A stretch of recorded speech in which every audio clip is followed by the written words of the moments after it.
Welcome to Global Brains, the podcast, where we interview AI experts, thought leaders, business executives, as well as young talent all over the world to demystify AI and discuss the latest trends in business and beyond. Our goal is to make AI understandable and accessible to everyone. So let's get started with your host, Michael Burkhart. Welcome to episode 6 with Joanna Bryson, who is a leading AI specialist and an associate professor in the Department of Computing at the University of Bath, and she's an affiliate at Princeton. According to her blog, Joanna is interested in everything, which is represented by her work on AI, human intelligence, ethics, culture, and collaborative cognition. She first got into contact with AI in the mid-80s, and Joanna earned a doctorate for her thesis on modularity principles for engineering complex adaptive agents. Currently, one of her focus areas is on standardizing ethical design for artificial intelligence and autonomous systems. And we talked about her background, her PhD, how it relates to designing safe, intelligent systems. And we ended the episode with touching on consciousness, her opinion on Bitcoin, and inequality in today's world. And yes, today's episode is a little bit longer, but it would be truly a pity to not share all the wisdom and experience Joanna brings in. So enjoy. I would say then let us start with an introduction. So could you tell us a little bit more about your background? My first degree is actually behavioral science, which is a kind of non-clinical psychology. It was really at the University of Chicago, so it was a liberal arts degree that was joint between all the different faculties of social sciences. So that's why I really cared about it. I wanted to understand actually animal intelligence, but humans are pretty interesting animals too. And I was looking at all those things. But I was a really good programmer. So I think it was actually a conservative decision on my point to do what I knew I was really extraordinarily good at and combine it with what I was really interested in. And that's worked out pretty well for me, although who knows if I'd gone straight into neuroscience or something, maybe it would have been even better, who knows. But anyway, I'm pretty happy with where I am.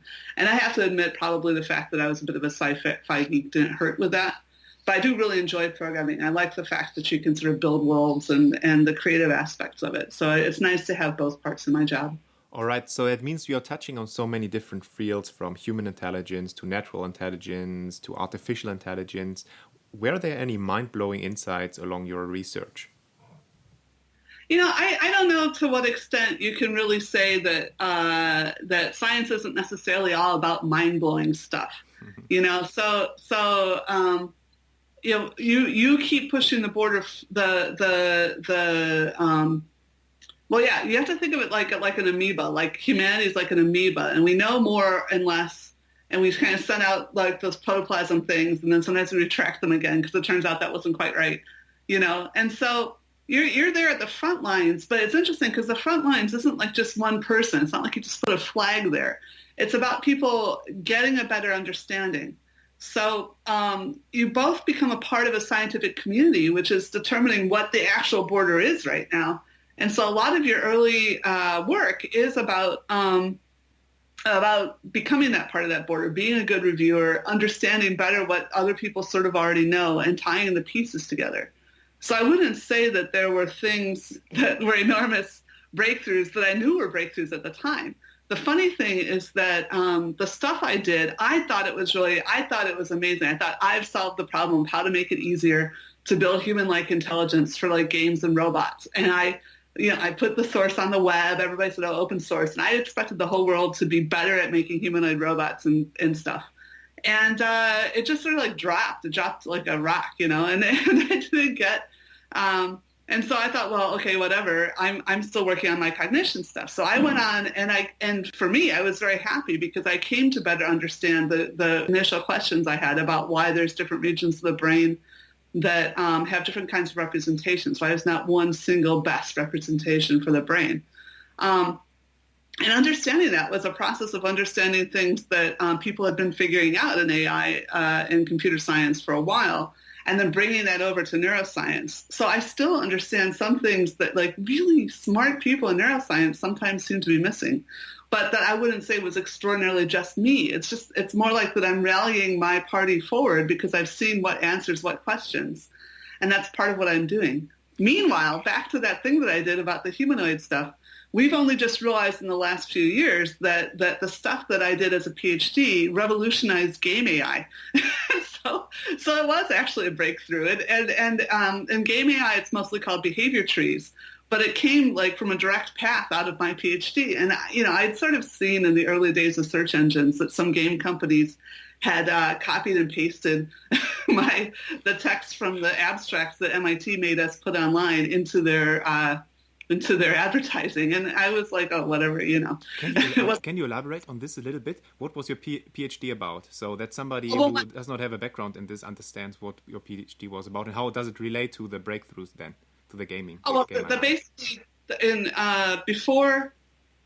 So one of the things, even when I was an undergraduate, that people were talking about was modularity. About maybe you're even sort of a different person when you're driving than when you're a pedestrian, because you have such different attitudes. So it seems like you have these discrete sections of your mind. You're not all just one big thing. So even philosophers were talking about that. And then when I was programming professionally between my undergraduate and my PhD, people were starting to realize that maybe you didn't need one big mainframe. Maybe you could have a bunch of different computers and create like a network. I mean, now it's obviously called the cloud, but at the time it was this big thing that people were saying, oh yeah, client-server architectures, maybe we can get some computing doing specialized different tasks based on the hardware that was there. So then when I got to do my master's degree and I saw what Rod Brooks was doing and a bunch of other people, and I was at Edinburgh and they were all very excited about this. It was called behavior-oriented design. And the idea was that you built the modules, instead of trying to build something as complicated as a person, you built modules that were relatively simple, which each module perceived what it needed to perceive in order to do what it needed to do. Now, one of the things that was being done at the time was they were saying, oh, and you shouldn't have a representation. You shouldn't have any model of the world. You should just respond to the world. But that actually really restricts what you're able to do. Memory turns out to be super useful. In fact, it's very, very different. It's very, very difficult to sense, to get intelligence from just sensing. You have to bring some information, and that's what perception is. Perception is you have an organism that has a set of goals and a set of experiences, and then it takes these tiny bits of information from the environment and it produces something, right? And so to some extent, behavior-based AI was always that, because you already had these actions that were looking for the opportunity to be expressed. And the memory was kind of being constructed. The agent was the memory that was being constructed out of the knowledge of the programmer. So there's a problem, which is when you're trying to engineer a system, which is a big thing. People think that, there's nobody working on safe AI. No, systems engineering is a really big deal in computer science. And so there was a debate about how do you best decompose a program into objects. Because, again, this was early in object-oriented design. This was the late 90s. And one of the theories was you should do it around state. And I realized that was what we needed to be doing also in AI, in new AI, as it was called at the time, in modular AI. 1991 you started, right? 1992 in Edinburgh. Started in 91. And actually, I first was working in AI nominally with a guy named, what's his name? Chris with a K. Hammond. Chris Hammond came to University of Chicago in about 1986, and so I was his tutor, even though I had just graduated. So that was my first contact to real AI. But anyway, so with object-oriented design, you were able to you compose around the memory, and I realized, not only do you need memory in order to have intelligence, but also it makes sense that is the core of the module. So one of the things that determines when you need a module is what kind of information you need to do the perception and action. So that was one component. The other component, though, which is the one that went into the games industry, was how do you arbitrate between these modules? So once you've taken something apart into pieces, one of the problems is how do you assemble it back up again, right? You need coherent behavior. Now, there was another guy at the time, Bruce Bloomberg, who pointed out, well, basically it's only a problem when you need the same resource. But there's certain kinds of things you can do just autonomously, like, reflexes to avoid fire or something like that. But actually, quite a lot of what any organism has to do, there are certain kinds of resources, like just your physical location, that are completely determined by, like all the modules care. So So that was when I created like what's now called behavior trees. We called it POSH. It was, let's see if I can remember, prioritized, ordered, slip stack, hierarchical action selection, right? So it was POSH action selection. Okay. But the basic idea was that the one thing you really need to do that's different from a standard object-oriented program is you need to say what are the priorities of the system. Because an AI system is proactive. It's something that actually has to recognize the context in which it's going to act. And indeed, it has to act for homeostatic reasons. It has to act because it knows it needs to do something. It has a purpose, right? So I basically was worrying about making it easier for real actual programmers to put those priorities into the system. And really, I actually had papers in the early noughts right at the end of my PhD saying about how this is really important for safe AI too. That if you have the learning happening only in the modules, then there's a limit to how evil or whatever the AI system could become. I mean, I wasn't really worried about evil AI, but I was worried about not being able to guarantee that, for example, it would know to run out of a fire or whatever. So you had to have certain high priorities about guaranteeing the system that are relatively deterministic. And then even if you use machine learning, that can also be used in a deterministic way, because you can have boundaries around which you don't allow the system to update its learning. So if it looks like if it's not going to meet performance guidelines, you can basically build deterministic sort of fences around the system that's trying to improve one aspect of what the system does. Mm-hmm. But the mistakes that people like, Bostrom make when they say, well, it's not really, I've never heard Bostrom say, I heard Future of Humanity Institute people say, what if you have, Bostrom says about the paper clips. That's right. Let's pick on Bostrom again. Okay. The mistakes that people like Bostrom make about... So by the way, Nick Bostrom is a researcher at the University of Oxford who is focusing his research right now on AI safety. And he also wrote a very popular book, Artificial Superintelligence. Right. And he's not really a researcher; he's a philosopher. But he is studying. I guess it depends what you mean by research. Of course, humanities also do research, but he's just thinking about it, and he's exploring and talking to people and things. But the point is, if you actually build a system, there's zero chance that you would build a system that would turn the world into paperclips, because and he's worried about the alignment between, you have the high level priorities and then what happens at the lower levels, but you don't give full autonomy to the lower levels. If the system's autonomous at all, it's autonomous at the level of the priorities that you have that are guaranteed to be in it. And then the subparts that are going off and learning the best way to do something, if the rest of the system, which includes normally for any AI humans, notices that there's an overconsumption of metal or something, then it would shut that part of the system down. Okay. So there's no way you would have such a system. Okay.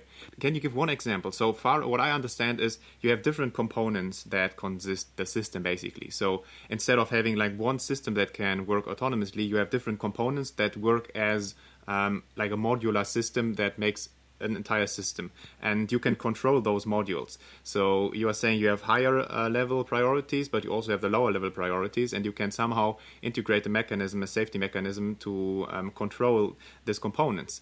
Yeah. Well, let's take a limit case. You're basically got it right.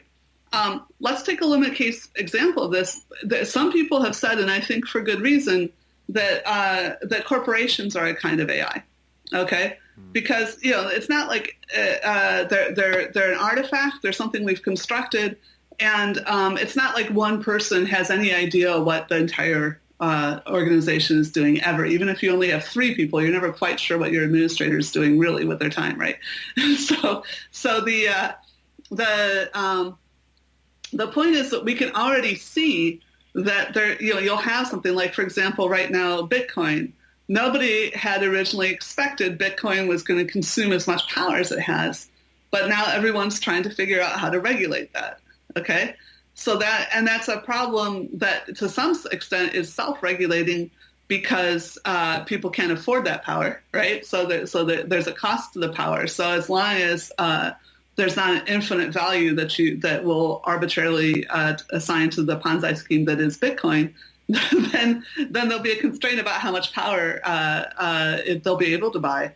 But it seems that there's other regulatory forces that may come in anyway and say, you guys aren't paying your fair share for the environmental damage you're doing. And so then they may be forced to actually, and maybe not just them, all power consumers may suddenly find themselves as a consequence of the conversations we're having about Bitcoin, actually paying a more appropriate amount of money for the infrastructure that they're destroying, the global infrastructure. So the point is that you may say, oh, but that's because people are involved. But the point is that to some extent that we are able to do similar kinds of processes.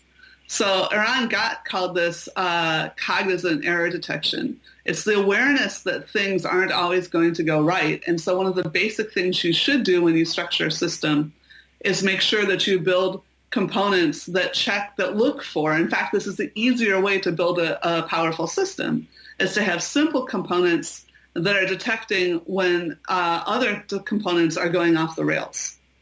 So I'm not saying that it's necessarily true that everything works. As we all know, there's been very good examples of corporations and various other entities that have done enormous damage to the world, right? So it's not that the world is perfectly safe and nothing bad can happen, but it is that there are processes that we can follow that make it much more likely that we'll catch those processes early and keep them from doing much damage. Okay. And so that's one of the things I'm working on a lot right now is just trying to communicate to legislatures that you can hold people who use artificial intelligence accountable. And I'm also talking to companies. I was literally just talking to Microsoft and Google like 2 weeks ago about that this is what I expect to be coming down the pipes, is that you are no longer going to just be linking to any arbitrary software library that you downloaded from the internet and you don't know its provenance and you don't know who's hacked into it or whatever. Rather, you're going to have to be able to show what version of what software system you've used and what version of what data library you used to train your machine learning and what your procedures were.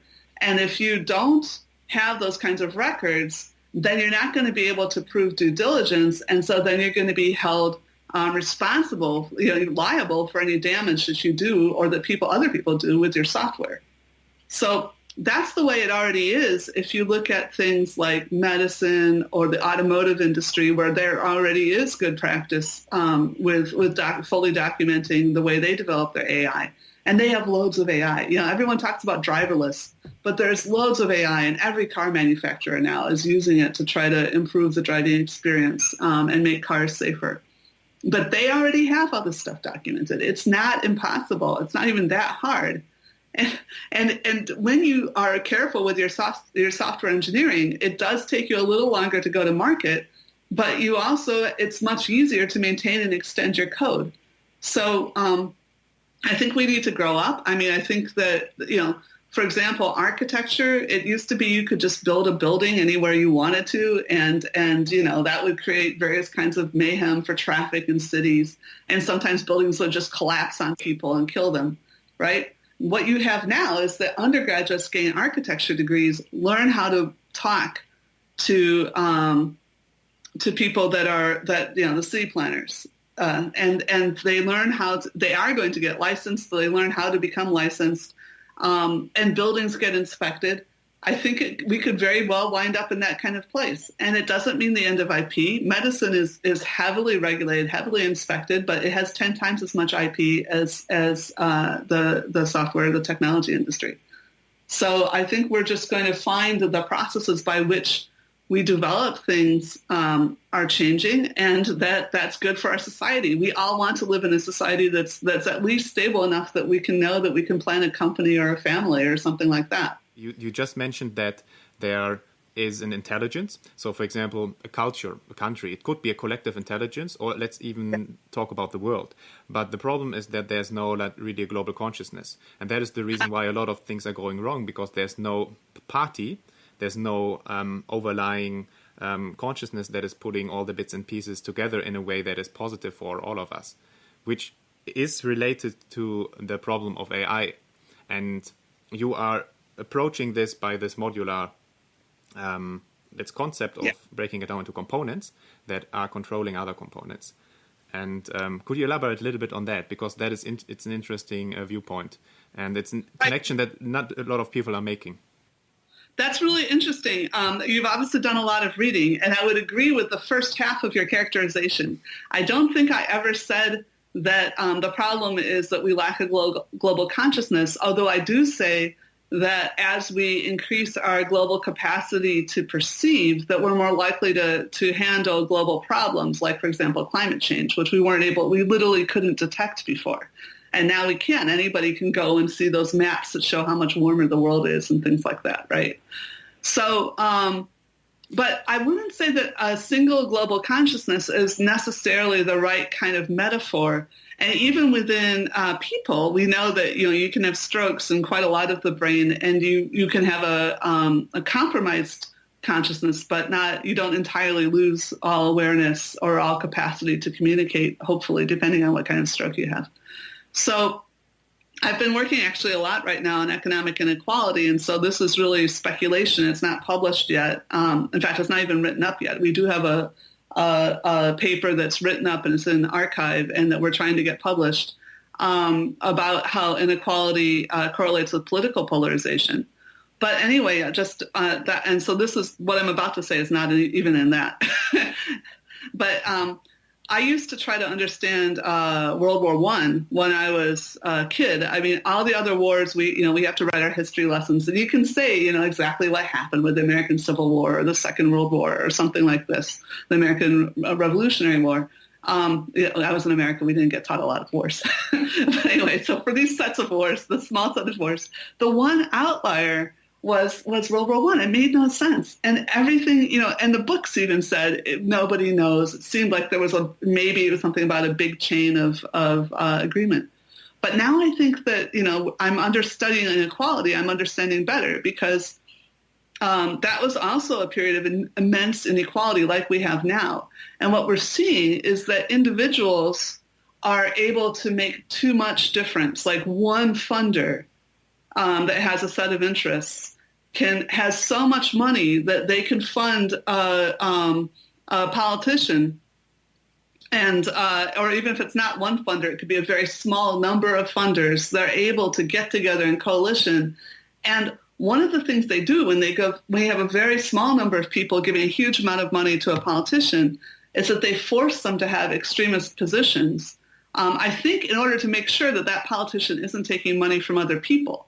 So they make them say things that are, provably false, of course, but also, but also in the direction of them, so everyone can see, okay, who's this person taking money from? So I think actually having a small number of actors endangers you. When there's some individuals that are able to go so far out, they could just make random arbitrary decisions that turn out to be a bad idea. I can't imagine. Now I'm suddenly going back into the car industry here. I can't imagine who in the current headlines is making me think about this, who wasn't maybe getting enough sleep or something and did some erratic things, right? But one person shouldn't have that much power, and that is, it's almost the definition of government is redistribution. And so you don't want it to be totally equal. So communism, socialism, that wasn't actually the best thing. It turns out that there's something called the Gini coefficient, which is between 0 and 1. And it turns out just empirically, we don't have a good theory for this, that the best level seems to be 0.27. So you want enough money going to the people who are making innovations or who are working harder or who are just happy to be lucky to be in the right place at the right time to have, things that they could do that benefit people. You want them to be able to get more money, but not too much more money, right? And that's getting that balance right is sort of the history of politics and governance, and we didn't totally understand it before. So coming back to that, it's not clear to me that having one consciousness at the top of the whole planet, you might, if you actually architect that, to have a whole lot of networked heterogeny, oligarchy, whatever, some other way of maintaining the planet, then someone from outside the planet might describe that as a single consciousness. But from the inside, from our perspective, just like from the inside of the brain, it's not going to look like one thing. So I don't think that we need one, super intelligent machine or something. Why would that be any different from one, powerful individual? I think it's more important to have an architecture, which is, and we can come back to this, but I think it's actually really important that there's core humans that are accountable, but the humans are enhanced with the AI that we're able to use so that their decision-making is improved. And I'm not saying they have to be, like Borg or something. We are enhanced by Google Maps or whatever, and we don't implant it. It's just there. Yeah. When you talk about AI in general, a lot of people are going the direction of humanizing artificial intelligence, which opposes your point of view, as you say that artificial intelligence is something completely different to human intelligence, how we perceive the world, how we make experiences, and you're even saying that AI will never be human. It will be always something different. Okay, so there's two fundamental differences. One is that artificial intelligence, by definition, is an artifact. It's something that we've deliberately designed. And even if we choose to design it by throwing some dice once in a while, that doesn't make it any less our responsibility. The other fundamental difference is that we don't, so far, build it by cloning.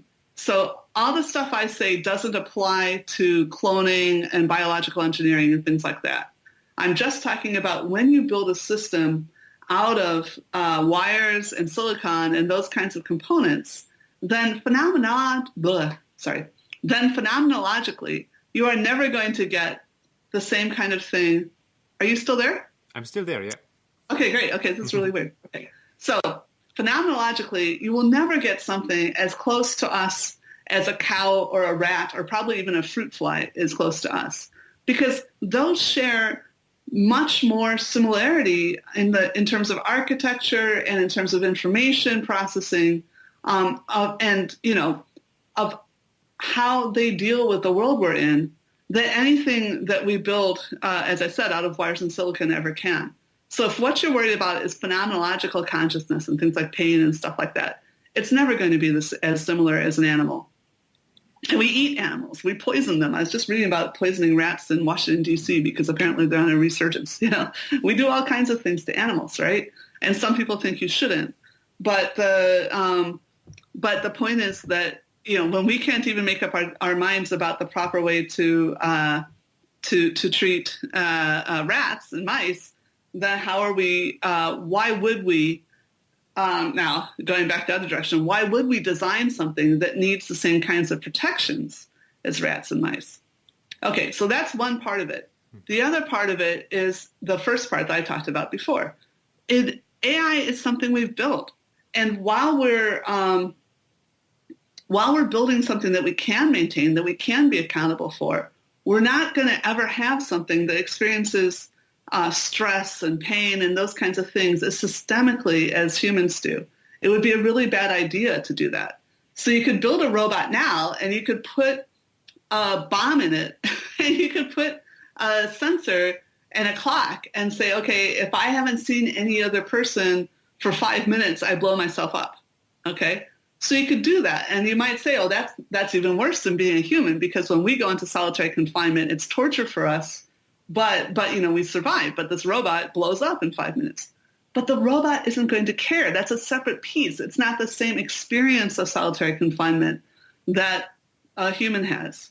So while we're over-anthropomorphizing, we're basically allowing ourselves to be exploited by the people who, I hate the fact that people are talking about smart speakers when they're smart microphones, right? How would you call them? Do you know 1984? One of my friends, Jason Noble, said we should call them telescreens. But anyway, no, I would call them personal digital assistants, which is what we used to call just like a smartphone, the early smartphones. But they weren't phones, but we would just write things down on them. They didn't used to be networked. So the point is that you have a personal digital assistant that's not personal, right? Because you don't know how much it's being used by other people. And I really hope that one of the things that we're succeeding in doing, I'm seeing some indication about this, is getting people overthinking that the Internet of Things is a good idea. Because I have, especially in Eastern Europe, actually, I was at a European Commission meeting in Sofia, the Digital Assembly, and the Eastern European politicians totally get this. Wiring the world together means that you're allowing the hackers next door to get into the world. And so you need to be very careful about how you architect things. If you did have a single program that was in charge of, the power grid or something, well, then that becomes a single point that can be compromised, either by hacking it directly or by understanding how it works and then sort of exploiting it by moving around it. So again, you'd rather have a system that's heterogeneous and we should get back to the people. Another thing that's really essential is that our entire culture and all of our concepts like justice and punishment and responsibility, those are things that we've developed to keep our species running. They're not things that are just out there in the world, right? They're innovations that we use and we keep updating. I can't believe how many people think that fairness is something that's the native state of the world, and then we can, because I don't know if you probably know if you've read these other things, that last year I had a paper come out that showed that you get sexism and racism, you find it in any artificial intelligence that's been trained up on just ordinary language. So people say, but you've got this just sitting in vectors, now fix it. And it's like, and people even say, just add some random noise. Look, adding random noise doesn't fix anything. It just, it reduces the signal. So it returns it back to entropy, right? That life is not entropy, right? That entropy is the opposite of life. Life is structure and order. And so fairness is our constant attempt to keep coordinating life in such a way that we can all benefit, right? Fairness is an ideal that, that's not natural. People are not born the same height and the same strength and with the same parents and with the same gender, right? We all have very physical differences, as well as, the mental is a part of an extension of the physical, right? So we are different. And then fairness is how do we cope with those differences in a way that's best for society as a whole?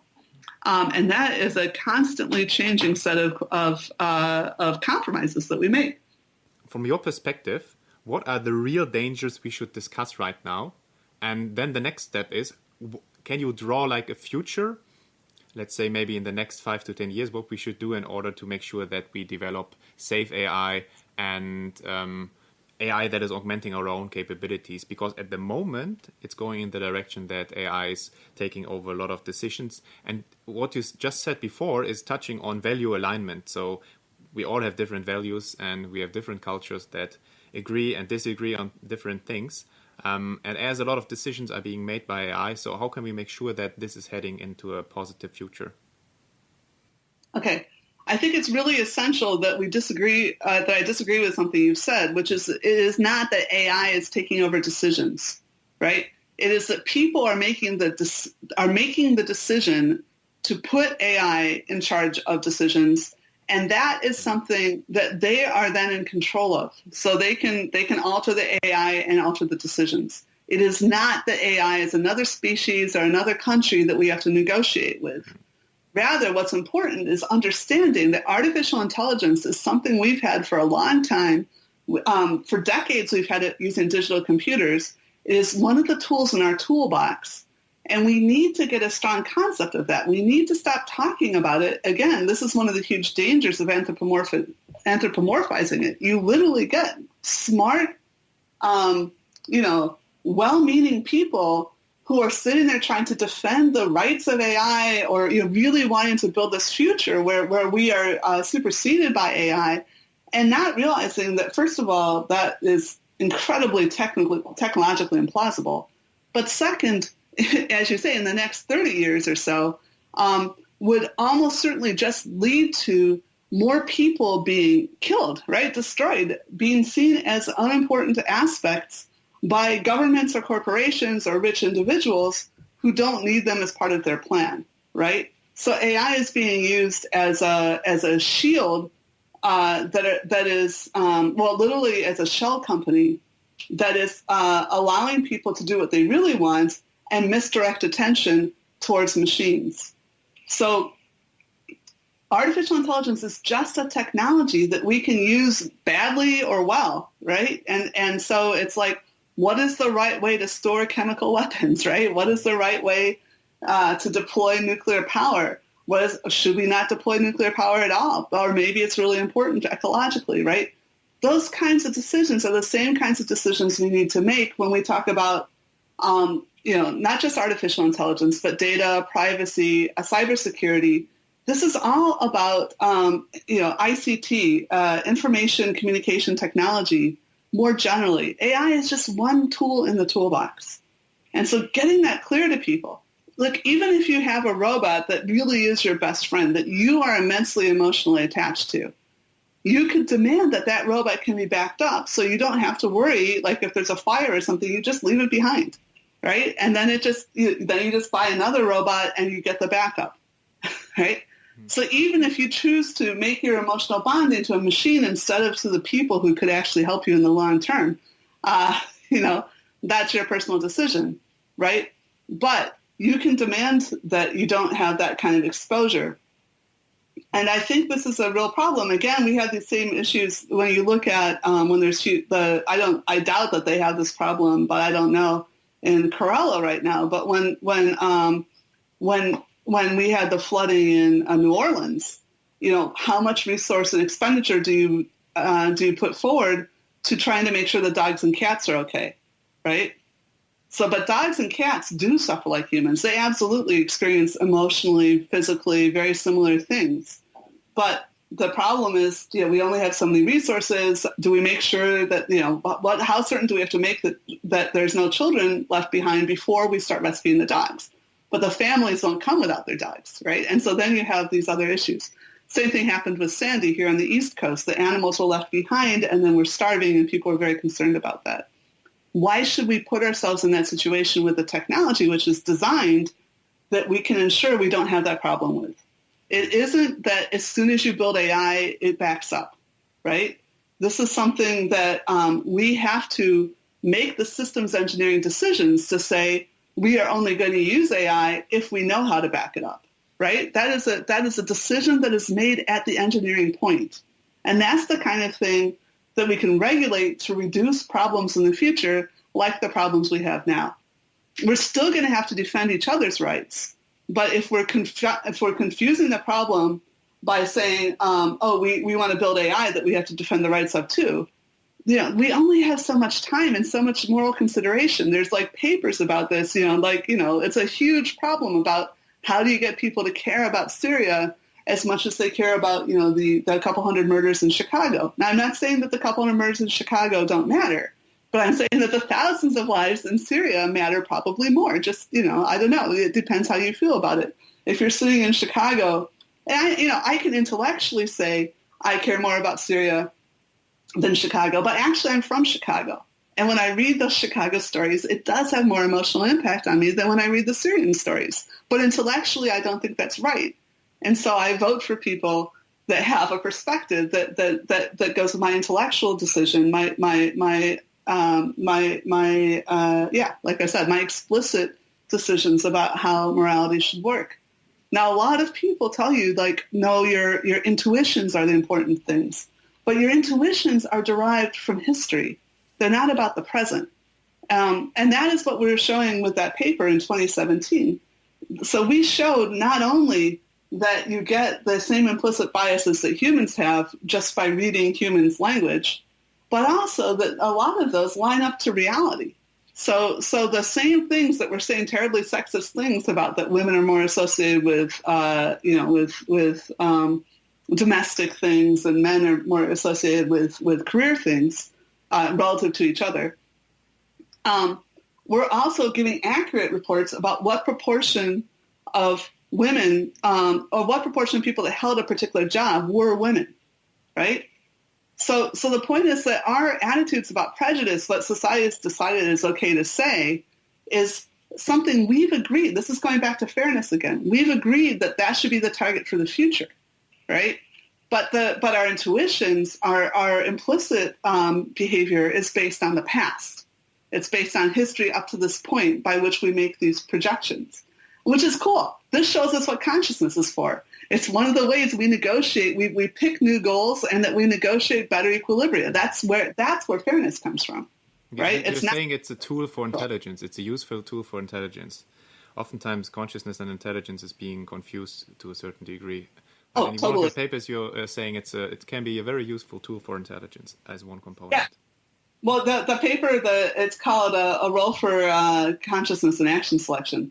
I basically claim there that so there's so many different meanings of the word consciousness, but if we just look at that feeling that we have when we report being conscious, right? So at what point do we report remembering that things happened? That seems to be when we're building new memories of a particular kind. So again, it has to do with planning, navigation, structuring things that can't just be remembered in a flash. So you can't report how you recognize a picture or something. You have no idea. That was done with the sort of parallel concurrent part of your brain. But the part that has to deal with how do I get from here to there? How do I take steps? That seems to be the part that that when we're learning new models for it is when we say we were conscious. And so, yeah, that could be useful if you had a system, a robot system, where it also needed to make those kinds of plans.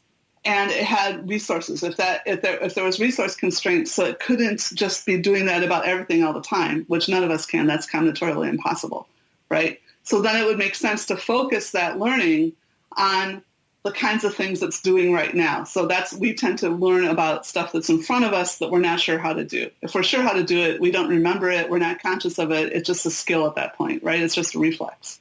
But when we're uncertain or something unusual happens, that's when suddenly it grabs our attention and now we're conscious of it. So yeah, you could have a component in an AI system that might be useful depending on whether you want the system to learn for itself. I mean, as I was just recommending, maybe that's not something we need a lot of systems to do. We can have them more accountable if we train them up, separately, and then they come in and they're only updating things like what is the name of the person I'm working for, right? You don't have to have it really constructing radical new plans. Okay. But if you did build a system like that, then we should have that component, sure. But again, that doesn't mean that we'd have a different moral obligation towards it, because the root of the moral obligations are the things like suffering, social responsibility, uniqueness, right? Whether you can get it back again because it's an asset. Every person is an asset to society, right? A huge asset. You spend 20 years developing them, and then you expect to have another 60 years where they're going to actually perform for you. So, to be very rude, but that's part of the reason that we really care about human life. Yeah. So we've been talking a lot about the dangers and risk associated with AI. What are the areas that amaze you the most about AI? So what do you think, what is the most positive thing about AI? Well, I mean, again, going back to the emotional response, I remember the thing I was most excited about recently, and this is now a few years ago, was, here, I'll turn the video back on so you can, let's see how to do this. Because if it's the end, hopefully it's not going to die again. Okay, so what I was most excited about was actually someone talking about real-time translation. And I just thought that would be so amazing if we could both be talking in our native languages. You're fine in English, but a lot of people, it'd be so much better if they weren't being forced to retranslate their ideas in something that they can't be quite as poetic in. And of course, it would never be the same level of poetry from the translation, but at least letting everybody, be fluent and talk and conceptualize in the language in which they're fluent. And then, great if they learn the other languages and they can do even better. But that's just at an emotional level, I guess. I think that is very interesting. At the same time, it would be interesting to see if you also learn a lot about the culture at the same time, because when you learn a new language, you learn a lot about the culture. Language shapes how you think. And Yeah. if you can use it with technology and can facilitate this would be awesome, because then all these information gaps between people would not exist anymore. Well, that's an interesting question. Let's go back to that heterogeneous architecture idea I had before, though. Maybe you don't want everything to be the same. And there's another possibility, which is the opposite of what you just said, which is you might get a veneer of understanding which actually left you capable of maintaining more heterogeneity, right? Because you were able to do the important negotiations and get that done, but then you actually allow people to keep their relatively different views about the world. So it's interesting. And this is something, again, that I have, so many people have learned the value of diversity, and it is really important. You need a lot of ideas to solve a lot of problems. But at the same time, what nature does is it maintains diversity. In fact, it increases diversity in some ways, but also selects away the stuff that's not doing work for you. And some people are resistant to selecting anything away. They want to keep revisiting the same questions over and over. And I'm like, no, sometimes you need to realize that, we've made a step now. Now let's move on and look at some other diversity, And that, that's while you have 8 billion people, that may not seem too essential because you get a few of them chasing any hill, right? Mm. But I think for the main narrative, the one that's winding up in the newspapers and on television and in the textbooks, because you still only have a few years to teach students as undergraduates, then those need to keep moving on and be the best thing that we've been able to find so far. I think I've got slightly lost from your question now. No, that's totally fine. I think those are some very good final words. So thank you very much for your time. That was really mind-extending, a lot of new information for me to go through, and I'm pretty sure also for the listeners. So thank you again. Thank you so much. And well, thank you. It's a real pleasure. And I appreciate that you really have read a lot of my work. That was very well prepared. So. For sure. I will continue doing so. So I'm looking forward to some new papers coming up. Yep. Yeah. Okay. See you. This episode of Global Brains, the podcast, has ended, but be sure to subscribe for more insights and the latest trends in the AI world. Always aiming to make AI accessible to everyone. Also, don't forget to rate and review so that we can continue to bring you the best content. If you work in the AI field or want to, join our community by following the link in the description. See you in the next episode.